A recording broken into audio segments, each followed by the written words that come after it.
Thank you very much for joining us this morning in what we think is a very important issue. I'm Bernie Sanders, chairman of the Progressive Caucus. Let me say a few words, and I'll introduce members, starting with Peter DeFazio of Oregon.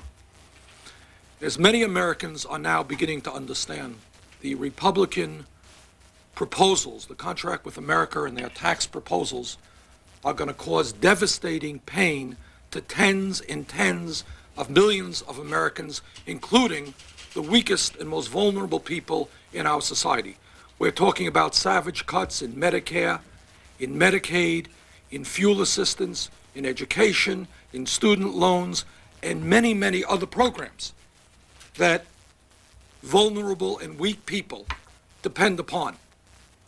Now, what disturbs many of us in the Progressive Caucus is that not only are these proposals grossly unfair, but that they are unnecessary, because Newt Gingrich and the leadership in the House have chosen not to look at where we are wasting tens and tens of billions of dollars every single year.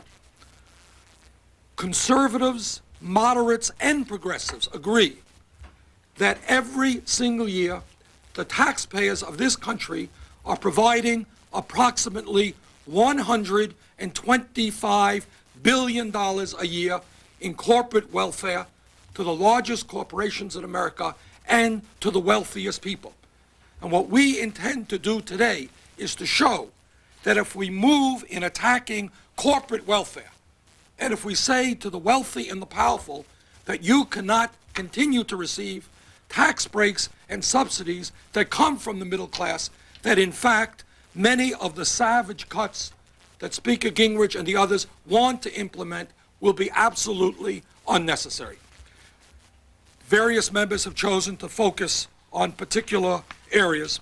Let me just touch on one that has not gotten the kinds of coverage that we think is appropriate. All of you are aware that the Speaker and the Republican leadership are proposing $245 billion in tax cuts. And many Americans are aware that half of those tax cuts will go to people making $100,000 a year in income, that the upper income 1% will receive more in tax breaks than the bottom 60%. One of the areas that we have not focused on is how do these tax cuts impact the people who are voting for these tax breaks. All over America, there would be outrage, an appropriate outrage, if members of Congress said today that in the midst of cuts in Medicare and Medicaid, we in Congress were going to vote to increase our salaries, that $133,000 is just not enough. We need more. Well, Congress is not doing that. In fact, Congress has voted not to increase its COLAs. But what is not talked about is the implication in Gingrich's tax program in terms of tax breaks for members of Congress themselves.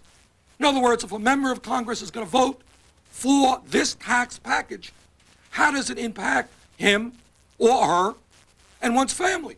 I think that's a fair question. In other words, are members of Congress voting to lower their own taxes, and in some cases significantly? And the answer, of course, is yes. There was a very interesting study done by the Citizens for Tax Justice and Citizen Action, and their conclusion was that the average tax cut for each of the 236 members of Congress who will be voting for that tax package is $6,272 in 1996. Not a bad tax cut for men and women who are already making $133,000 a year. And that is just one indication of a very flawed policy which rewards people who already have the money and punishes people through savage cuts who do not have the money.